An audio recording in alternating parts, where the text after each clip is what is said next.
This is a video of a talk that I gave to Uckfield Runners.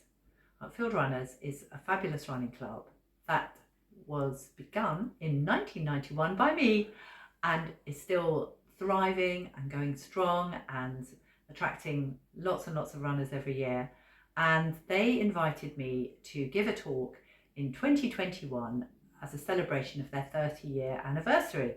But then there came another kind of lockdowny thing. It was in that July, so the talk didn't happen. So I gave it recently, and I called the talk Get Up One More Time Than You Fall, because they gave me free rein to talk about anything I wanted to.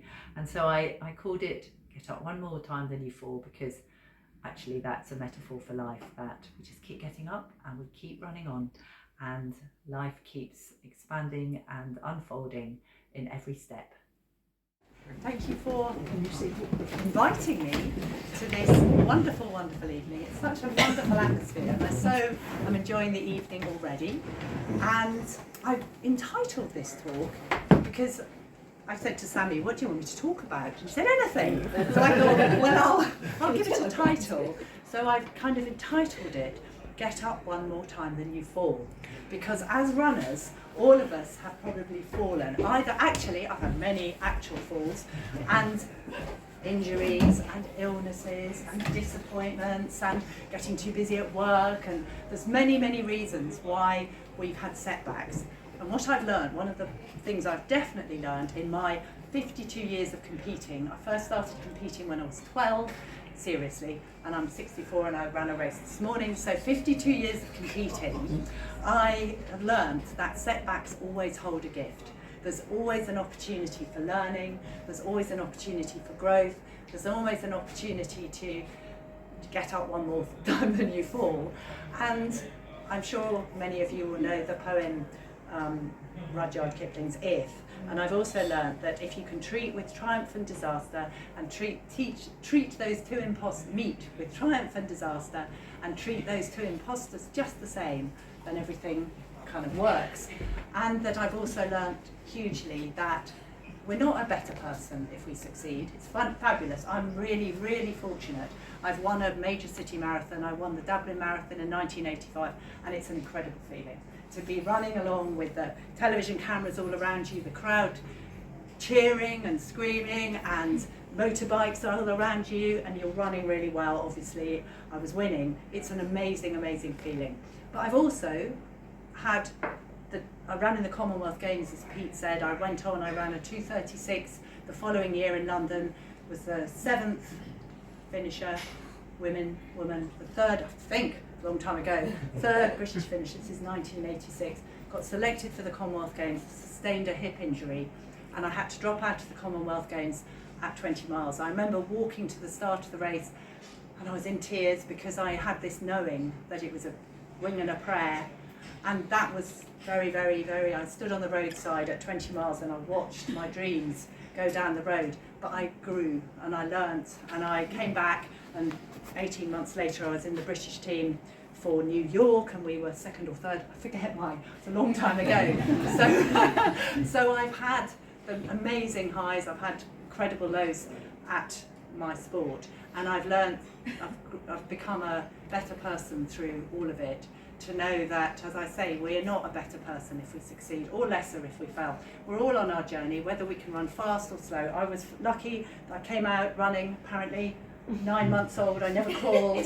I ran, and I've never stopped. And then I remember when I was 6, actually, I wanted to win the school sports day, and I thought, well, how am I going to do this? It was Katie Prentice and me, the best runners in school. And I wrote to God. I thought, I'll get a thing, I'll win over Katie. So I wrote to God in the condensation in my bedroom window. And I wrote in mirror writing, because I thought that one, and he could read it. Got to read it. I wrote, please, dear God, please let me win the running race. And you know, I can't remember. Or not. But then, of course, I must talk, before I go on with all my stories, I've got many, obviously, 52 years. It's a lot of running. But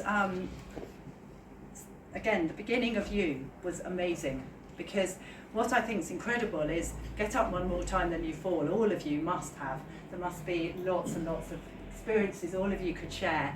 But I was here in this area, I was living in Buxted, I was 32, I was a good runner, and I remember Jeff Hart of Wealdon Leisure, who was in charge of Utopia Utopia Fitness.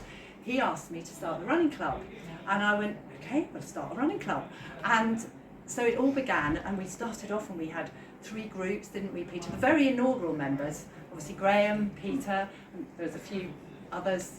We all had a little band of us, and Graham says it was like Benny Hill the other way round, because I would be flying through, saying, come on boys, keep up, keep up.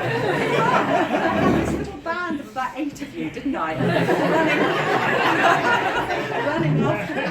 And then we got 3 groups, and then the most important bit, and I'm sure all of us runners think this is true, the most important bit is the after race food. The coffee, the cake, the meals, look at us all, we're all enjoying food. So I started taking us to races, like the Hastings Half Marathon, whatever possessed me, because remember that 5 miles uphill. And but it was the food afterwards, and we all gathered, and anyway, I then moved on and I left the area, and all these things have happened. But I would every so often pop back to this area, often happened to be on a Tuesday, and I'd see all this band of runners, and I was like, it's still going on? So that was unbelievable. And it is wonderful that you are still a band of such strength. But running, getting up one more time than you fall. So I began running, I raced when I was 12, then that was the Farnham and District Sports, and I went, right, I want to be a proper runner. I ran barefoot. I remember, in the Farnham and District Sports 800, and didn't get through to the Surrey schools. I was very disappointed, but carry on. Every time we don't make it, I think, right, I'm going to get to the Surrey schools. I got there when I was 14 to 100 metres. At 15, 200 metres, given I'm a marathon runner, I got selected in the 200 metres. The Surrey schools, it was a cinch track. I did have to put some thing on my feet. And back in those days, I don't think Motspur Park, I think it's now probably all beautiful and asphalt. I came first in the heat, I came second in the semi, I came 5th in the final, and I went, I want to get better. I want to get to be a good runner. And I was 15 years old, and my mother wasn't well, and so she couldn't, the obvious place for me to go to would have been Farnham and District Sports, but Farnham and District, because I lived in that area. I went to school in Hazelmere. My mum was ill, she couldn't drive me to anywhere.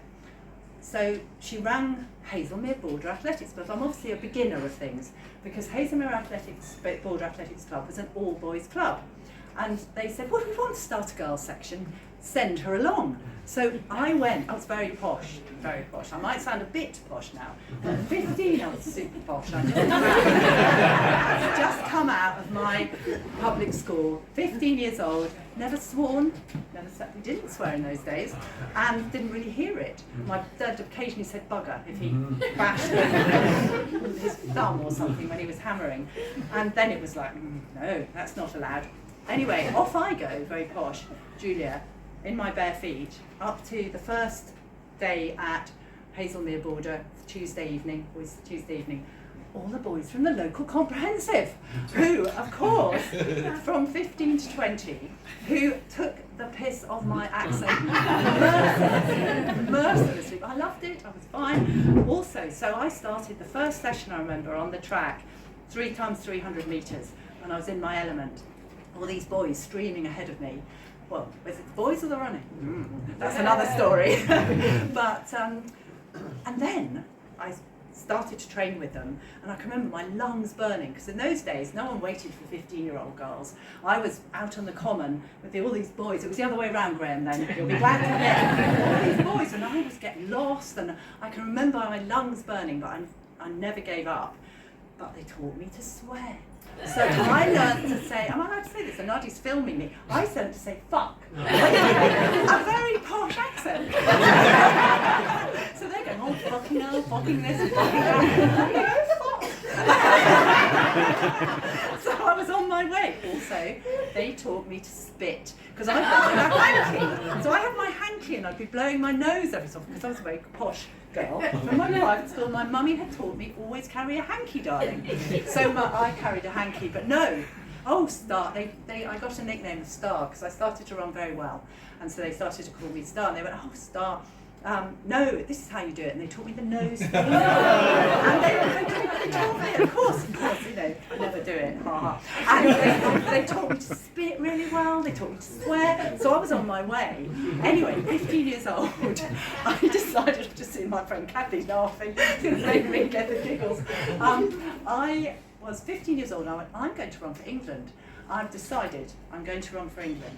So 16, 17, 18. So by the time I was 17, I had put my own, oh, no, I've missed out the green flash shoes. Sammy said, probably you've seen shoes coming because I wasn't wearing shoes. But then I really wanted to get fit. 15 years old, decided I'm going to run for England. Everybody said, my friend said, oh, I'll eat my hat if you run for England, June. And I was like, oh, you wait and see.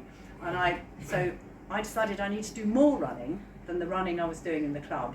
So I got off the bus. I lived in Headley, a little village somewhere, and I used to get off the bus at Hindhead, and that was 4 or 5 miles away. Gave my sister my great big heavy school bag, had a little grey school skirt, you know, AirTech shirt, grey, took the grey jumper off, had my AirTech shirt, my little grey school skirt, my green flash gym shoes, and I ran home. And I don't know what I must have looked like, but I was super, super keen. And then, what happened next? 17 years old, I was good enough. I put my own miles. I read that Greta Feitz, does any of you know of Greta Feitz? She's a super, super marathon runner. She actually won the marathon when I was 7th. Actually, that's another story. I have to tell a story. So she'd won the London Marathon, I'd come 7th, but as I was the 3rd British finisher, you have to get drug tested. So you're all whisked off into the county hall, and you have to wee in front of somebody. So 2 things are difficult here. 1, you've dehydrated, and 2, you're sitting down with a lady standing there. It's not the easiest thing to wee, to command. So I was taking forever to wee. And then every I had 2 other girls who were waiting with me, the 2nd and 3rd British, 1st and 2nd British finishers. I go, oh, come on, Julia.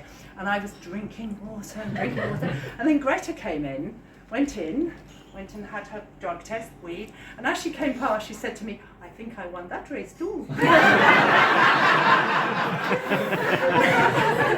I'd gone off track. So I was on becoming an international. So where am I? 15? 17, thank you. I've got to 17. That's it. Greta Feitz was running 100 miles a week. Given that Greta was quite a few years older than me, at 17, I wouldn't really advise you run 100 miles a week, or even, you know, but she was running 100 miles a week. I didn't listen to anything my coach was saying, and I thought, well, if it's good for Greta, it's good for me. To be fair, it did work for me. Don't tell 17-year-olds to put their mileage up to 70 miles a week. However, I did it, and I got very good. And I went and had an England trial, but I decided that if I didn't eat breakfast, I'd be light. That didn't work. So I was very weak, so that all went wrong. But I was like, no, I know I'm going to run for England. Whole year passes, I go again, lining up in my international trial, we set off, and then there's this great big tangle of girls because somebody tripped somebody tripped someone, and there's about 5 of us on the floor. Anyway, I didn't make my trial, but I wasn't going to give up, and that's the thing with running. If we have a dream, you just keep going. I absolutely knew I could run for England. Lots of people didn't think that, but I was like, I know it. So anything you know, I think anything's possible. And I know that I had a running gene in me, but I just think it doesn't matter. We can do anything. Next year, I line up. My sisters come with me, and it's lovely now. My sisters now, we're doing races together because all of you are, you know, everybody's joining in running. I love it. And so Rosie came with me, and we walked the course, and it was a 3-lap course, and I had to get in the first 6 to get an England vest. And the first lap goes by, and I'm in the kind of group of 20 of us. The next lap comes, and I'm in the top 12. And I hit the 3rd lap, and I was in 6th place. And I look back, and there's no one there. And so the whole last lap, I knew I was running into an England vest. And it was the most incredible experience, and even more sweet, having failed twice. Because actually the failures are all part of it. And so there I am, going into my England vest. Something I thought when I looked at you, that you laughed at something that made me think I have a story to tell, but it will come back. It will come back. There was something of that, yeah, because I'm just kind of free flowing. I'm not looking at my thing. What was it? Never mind. Yes. So there I am, and running in a, for England, which I'd always dreamed. And of course, there's an, oh, that's what I was going to say. Thank you. I don't know why you reminded me. But actually, what's so incredible, yes, it's, I was 15, as I said, when I first started seriously running. And I just said to Sammy over dinner that I had a boyfriend who was 17, and he was so embarrassed that I was a runner because no one ran in those days. So he told none of his friends that his girlfriend was a runner because he thought they'd think she was odd or looked odd or something was odd.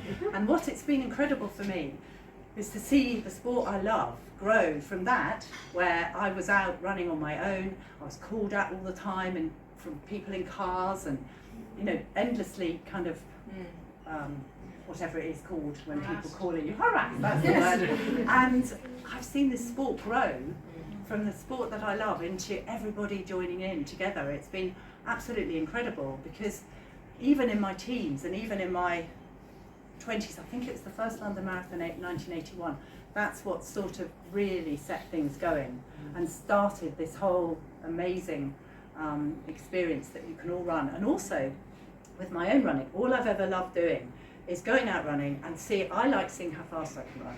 Now I know that the wonderful thing is that running now doesn't have to be about that. It can be about the spirit of the group, it can be about covering the distance, it can be about having a great day out, it can be about a meal afterwards, it can be whatever we want it to be. And for me, I've always loved seeing how fast I can run. And the interesting thing, of course, is that I have gone faster, faster, faster, faster, faster, faster, slower, slower, slower, slower, slower. And it doesn't feel different. My best 5K was 15:51, which I kind of go, how did that happen? But for me now, I'm running around 22 minutes and it feels the same. It feels exactly the same. It feels like still slightly different because I'm not winning. I'm not in front of the race. So it is slightly different, and it's there's a different experience, yes, because of course I ran 33 minutes for a 10K when I was at my best, and I'm running the fastest a couple of weeks ago around 44. So there's lots of people around me. Whereas when I was running faster, it's just different. But the actual feeling of me running is the same. And that's what's so incredible about running. It doesn't actually matter how fast we run. What matters is that we're loving it. What matters is staying in the step. The other thing about getting up one more time than you fall, I've had every injury you could imagine. My niece and I sat down one day, we were in Cobler Centre, which is a very lovely place to go, and she was with me, and we went through every bit of my body, and I had an injury in every single bit of everything. We couldn't get up the bit, but I hadn't had an injury. But again, what I've learned is I was really determined. When I was, I think my last international race was about 30, I was 32, 33, probably about when I was setting up Uckfield Runners. And I decided, I was very injured. I was chronically injured at the end of my international career.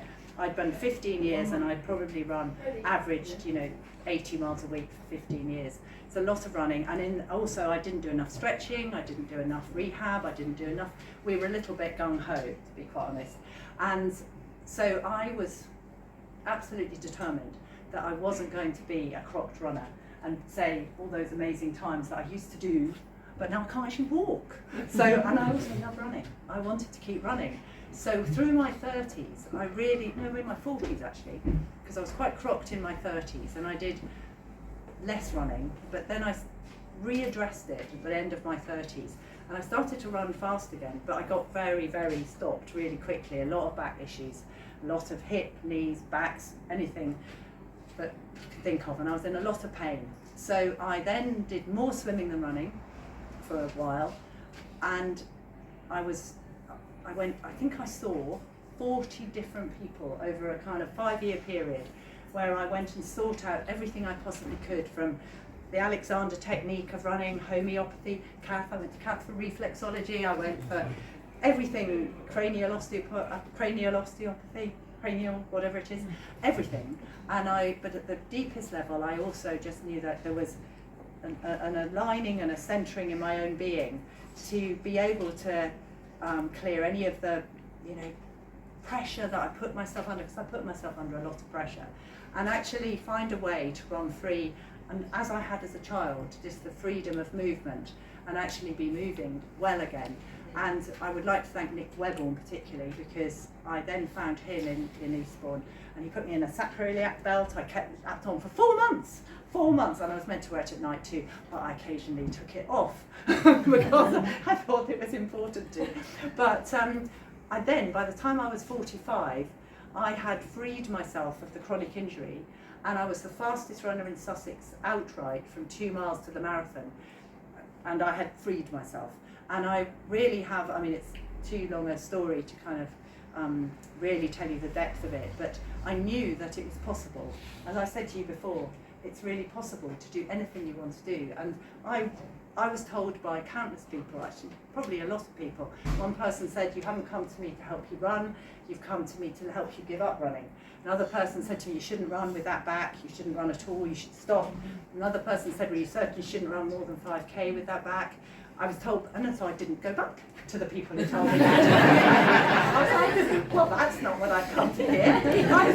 And I sought out the people who were going to help me run again.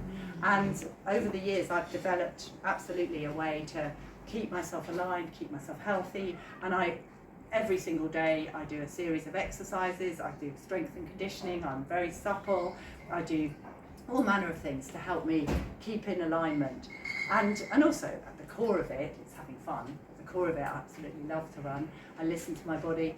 I knew I've got a wrist injury, and a wrist, of course.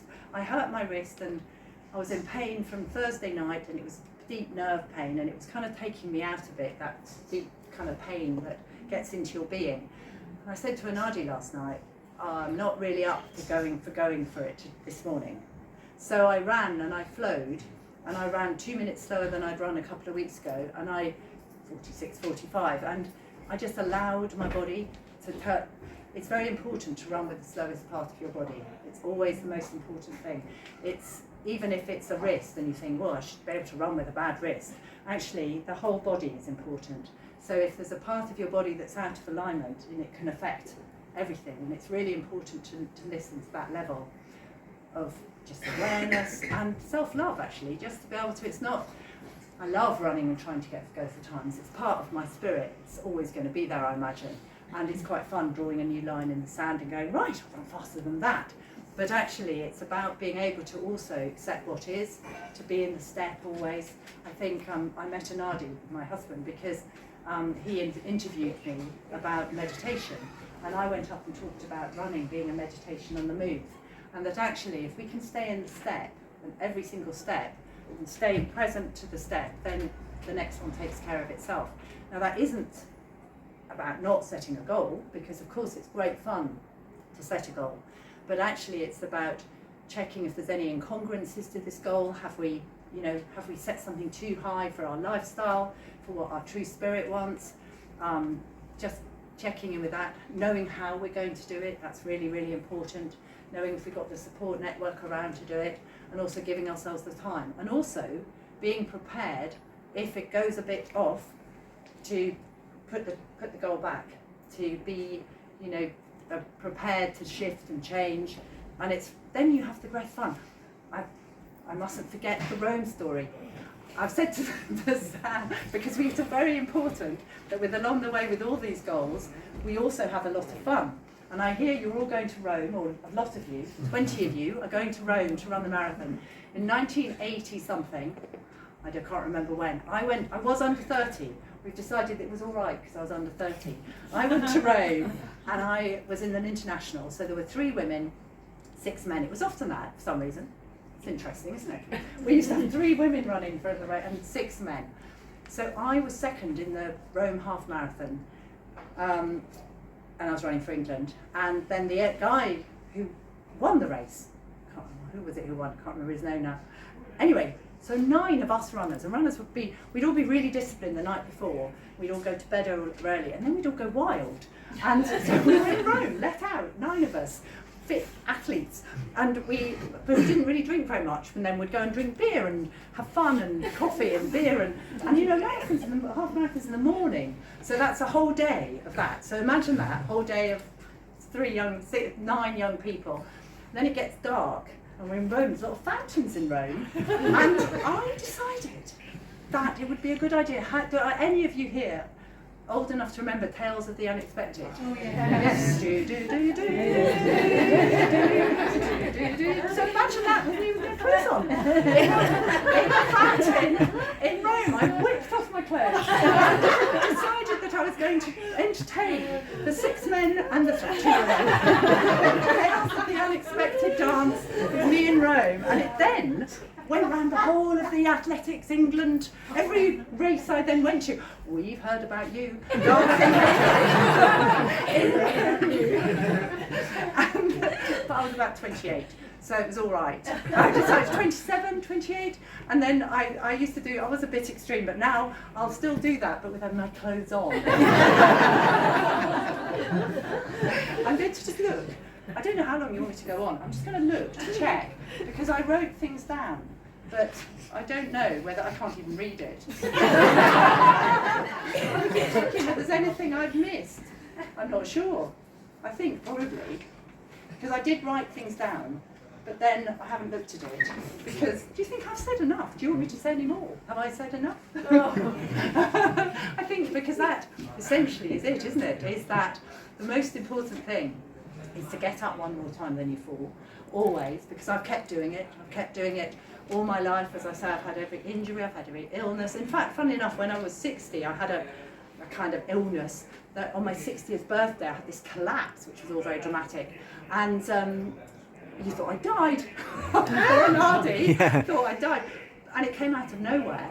And I was meant to be running a 5K that morning, and I remember lying in the ambulance, looking at the blue skies, as you do if you're lying in an ambulance, and thinking, well, it might all have gone. It might all have gone. I've let the whole lot go. I didn't know if I would live. I didn't know what's wrong with me, and I thought, well, I have to let it go. And I got better. Here I am. And I remember thinking the most important thing is to fully live every single moment, but also let everything go.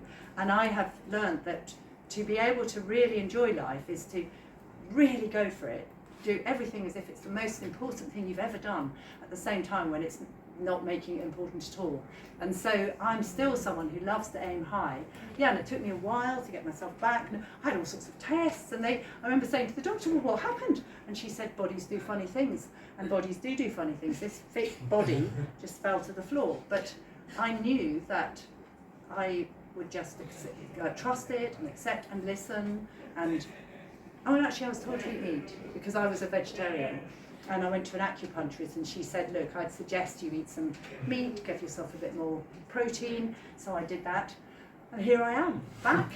And so I think it's very important to always know, and I took time, didn't I? I'm talking to Anadi, I took my time. I even did a little ceremonial run down the Mall and said, thank you, body, I'm probably not going to be doing this again. I kept moving, and I kept going to the gym, and I kept doing a bit of running. But then after a while, my body just went, right, we're ready. So there is a most important thing is listening to the body, keeping going, never giving up, but accepting. So there's a real kind of process of acceptance of what is, at the same time as having that willingness to believe that anything's possible. And I think that's something that, biggest thing of my 52 years I've really learned. I'm 64. I mean the 52 years of running, is that to really accept, but really go for it. And so I'm still going for it. I'm still loving it. Have fun. I've had a lot of fun. I have a lot of stories. I'm very naughty. I've always been very naughty. Today, actually, I can tell you a finish. Perhaps I'll finish with my loo story. Today. So we're all in Oxford. This is a race, town and gown. It's a fabulous race. Crowds of people. Portaloos. We're all queuing, of course, that's what all runners do before races. We're all queuing for the loo. I was in a queue, and then we had 3 loos to my queue. Then we had another kind of random bunch of people came and took 2 of our loos. So we've now got 1 loo and we've got a big queue, and everybody's starting to go, and they all started to worry. And then I saw another route and I said, oh look, if we go there, we'll get 3 loos. And then they were all shy. All my gang around me was shy. And I said, follow me. Follow me. And so they all followed. And then they were saying, oh, thank you for sorting the loo situation out. And I said, don't worry, I was the naughtiest girl in school. And everybody followed me then too. So do follow me, well, follow me onto the running track. Actually, that's the thing, isn't it? We've all got that opportunity to have fun, to see what we can do, but it's so important to have fun. Actually, my mum said that to me. My mum actually died when I was 16, so she wasn't well, but she was very, very keen on my running and very, very supportive. But she said to me, one of the things she said was, darling, have fun. She said, we're here to have fun, have fun. And actually, I think that is the legacy that I have carried on. I really think that we can strive and stretch and fall down and get up again, and we can have difficult times and we can have amazing times, but in it all, it's really important to have fun. Thank you.